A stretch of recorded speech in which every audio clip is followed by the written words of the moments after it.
are living through a momentous moment in black history. And I want to bring y'all along with me, all right? Because there's not that many black people in here, so we're going to have to work on that real quick. For all you white people in here, I'm going to deputize you guys into blackness. All right? Don't get too excited. It's temporary. All right? Now, raise your right fist. All the white people, raise your right. If you white, you black, man. You're already there. If you white, raise your right fist and repeat after me. Ibombe. Ibombe. Cool, y'all black now. Have you guys heard about the Alabama riverboat fight? Yeah. All right. For those of you who haven't heard about it, you guys are new black, so you didn't know. The legacy blacks know. They know. They know what's up. But let me set the scene for you guys. So this happened in Montgomery, Alabama on Saturday, August 5th, all right? Now, there was a riverboat that was doing tours. The name of the riverboat was the Harriet Tubman 2. Yes, you can't write this. It's so poetic, so beautiful. So this riverboat is doing a tour of the harbor, and it needs to dock. And in the dock, there is a pontoon parked in the dock area. Now, this pontoon was owned by some good old boys. And by good old boys, I mean white guys. All right? And we're talking about the MAGA whites, not your regular whites. And they were told not to park their pontoon there because the riverboat needed to dock. They didn't listen. So the co-captain of the riverboat had to get off, and he went and he was trying to tell the people, hey, you guys got to move your pontoon. Now, the co-captain is black. This is very important.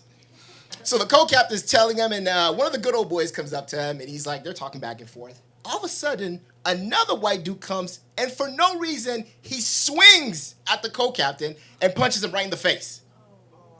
And this co-captain must have had it. He must have been ready to spend off because he stepped back, took his hat off, and then just tossed it in the air casually. Now, that has become the new black signal, all right? If we ever see hats in the air, you know it's about to go down. Get ready. So this co-captain, he stands his ground, he starts fighting, right? But two other good old boys come. Now it's 4-on-1, and he's getting worked, right? But he's trying to fight back. But somebody else saw this black signal, so out of everywhere, people started gathering. There's a black dude, he was on the pier. He runs through, he's trying to break up the fight. There was a kid that was on the riverboat, 16-year-old black kid. He dives off the riverboat. Okay, legend says he swam 1,000 meters. And this kid, so you know how they like to say we don't know how to swim? We learning. We learning. So this kid swims up to the dock, pulls himself up, immediately he's in the fray. And out of nowhere, all the black Avengers assemble. All right? Now, there's something very important for people to pay attention to because when the other black dudes started showing up, they did two things. They took their shirts off and they pulled their pants up. If you ever see a black dude take his shirt off, pull his pants up, and then skip to a fight,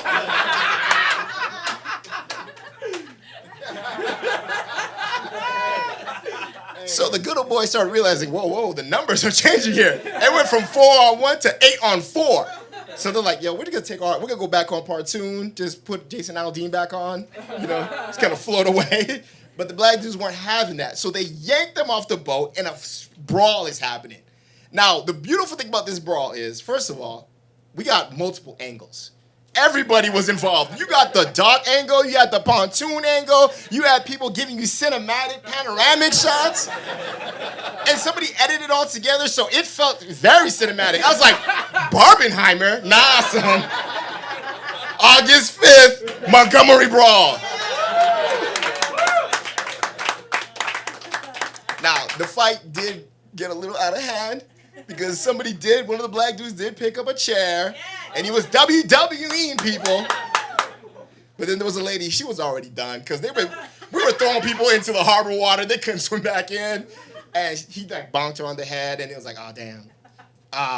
But fight stopped, black cop broke it up, everyone broke it up. The chair is a celebrity now. You know what I'm saying? The funniest thing of this whole thing was the white people, how they responded. Because a lot of them were like, yeah, stand up. And I was like, that was shocking to me. I was like, okay, white allies. And this happened on Saturday. By Sunday night, there was merch. There was music. The song I walked out to was a rap song they just made.